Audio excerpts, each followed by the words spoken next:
Hi everyone, my name is Mikhailo Oleksienkoto. I am Grandmaster from Ukraine. My current ELO is 2620. And the name of the upcoming webinar is Rook endgames with only one pawn left. Things you must know that strong Grandmasters sometimes forget. So since I'm limited in time in this short video, I'm going to just show you a piece of a game between José Raúl Capablanca and Vera Menchik. As some of you may know, the game was played in 1928. Back then Capablanca wasn't already a world champion, but still obviously one of the strongest of his time. And Vera Menchik was currently women world champion of the world.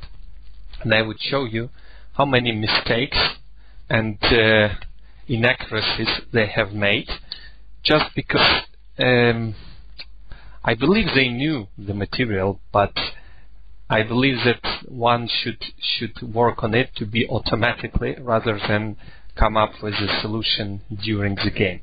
So what I would try to teach you during the webinar is to have some automatic knowledge that if, for example, somebody wakes you up at 3 AM and puts you some rook endgame with one pawn position and asks you what's your move, you should know the answer rather than come up with it during the game, because usually it's like 4 hours of play behind you, you're tired, you have 1 minute on your clock. It's better to know rather than to look for it. So we're starting at this point. This is move number 52. Capablanca plays white, Vera Menchik is black, white just played f5. So this is the first key moment where black could have had a rather easy draw. Vera played rook b8, which is technically not a mistake, but much stronger was to play rook f4. This is second well-known drawish mechanism against one pawn after Philidor defense, Philidor position, which is rather simple. This is the second one. Rook behind the pawn and king on the short side. You will know much better this method after you attend my webinar. We'll not focus on that, but this was the first sign of something going wrong for black.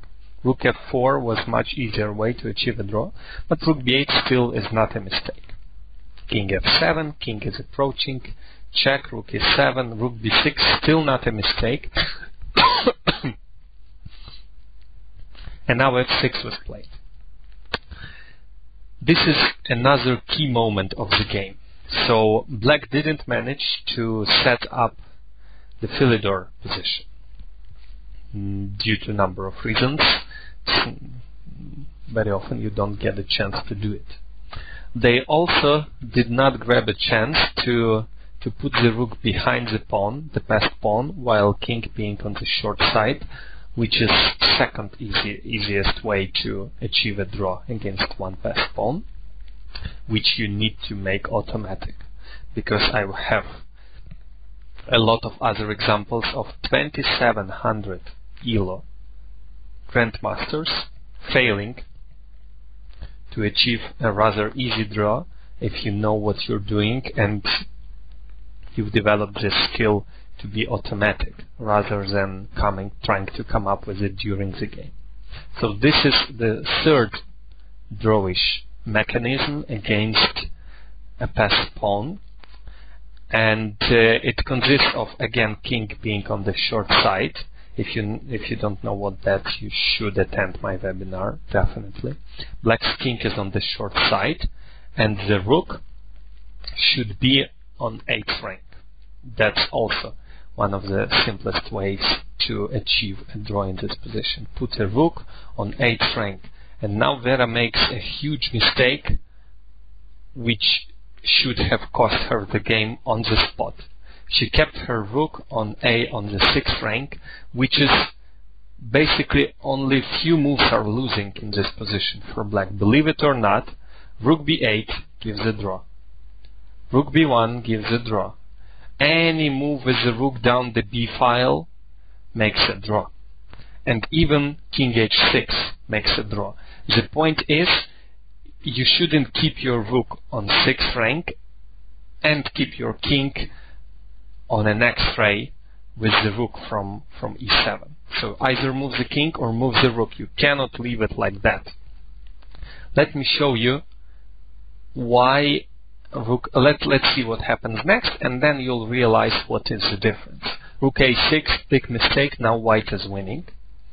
Rook d7, another big mistake. Now played by José Raúl Capablanca, one of the strongest players of that time, if not of the whole time. Rook d7. This is a waiting move, which is frankly useless in this position, which loses a win.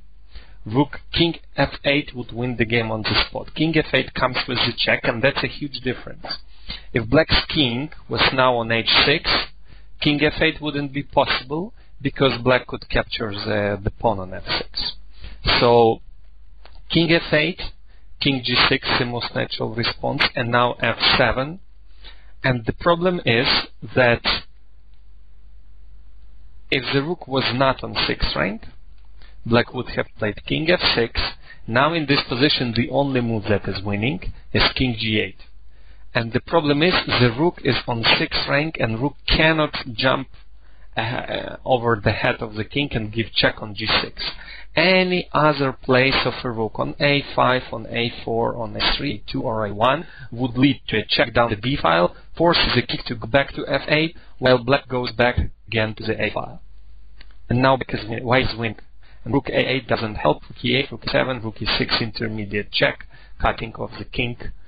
White is winning. This is what José Raúl should have done. He played rook d7, and now again, huge mistake by Veramenchik. Oh no, I apologize. Rook a8. Very good move, just preventing king f8. You should not let the king come to 8th rank if you have a possibility.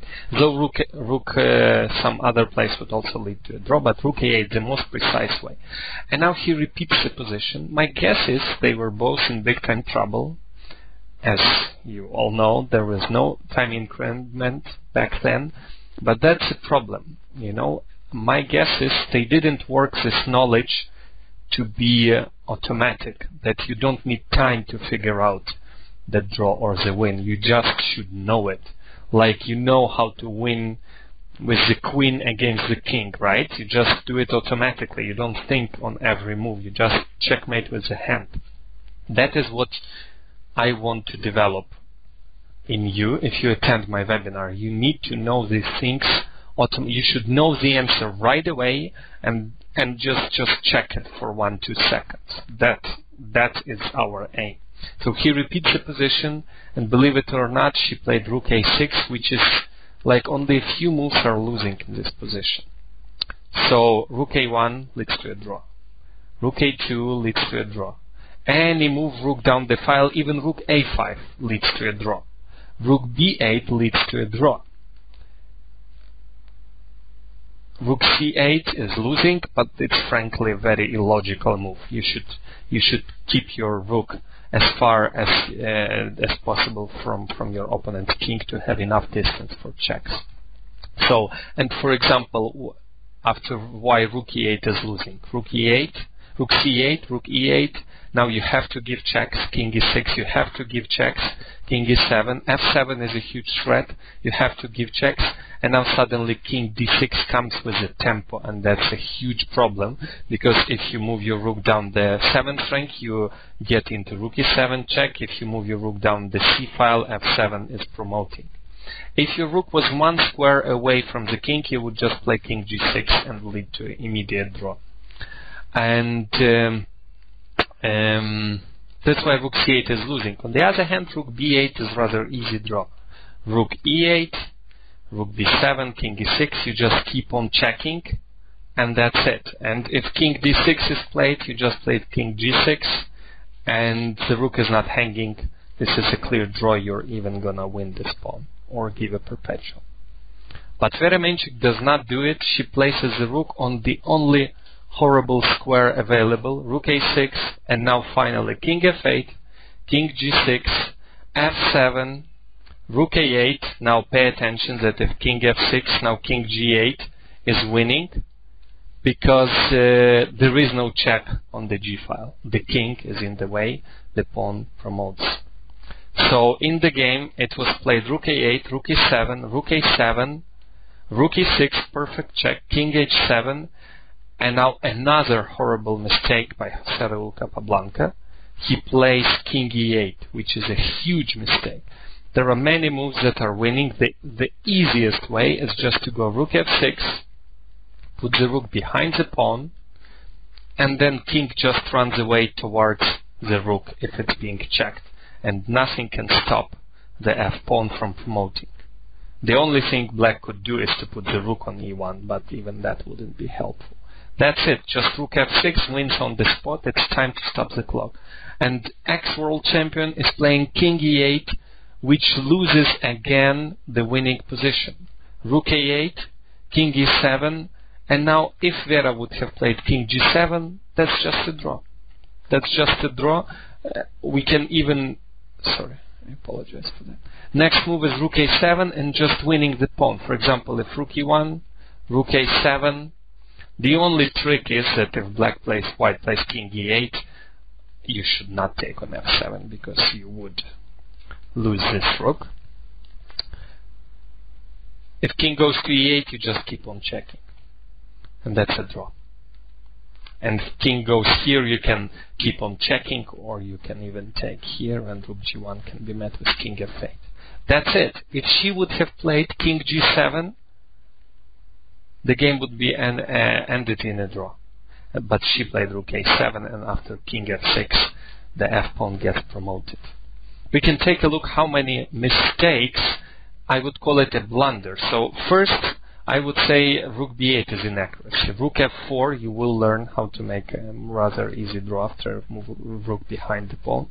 So how many mistakes world champions are making in this position? Rook a6, 1. Rook d7, 2. Rook a6, 3. King e8, 4. And rook a7, 5. 5 huge mistakes that are changing the evaluation back and forth. I'm not trying to undermine their level of play. No, that was not my point. My point was that normally these sort of positions appear on the board after move something like 50. You and your opponent are tired. You're lacking time. You have spent 4 or 5 hours just sitting there thinking. You're exhausted. And if you don't know it by heart, like 7 times 8, you know, you're not multiplying it every time, right? You just know it's 56.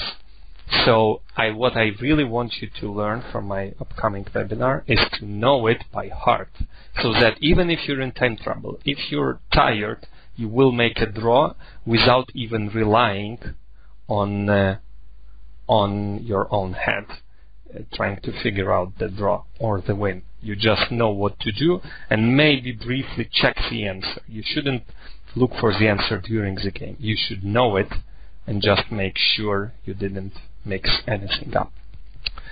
Anyway, I hope you enjoyed this short video. Please don't think less of these world champions. There were no tie increment, they were tired, and there were no Mark Dvoretsky's endgame manual back then. So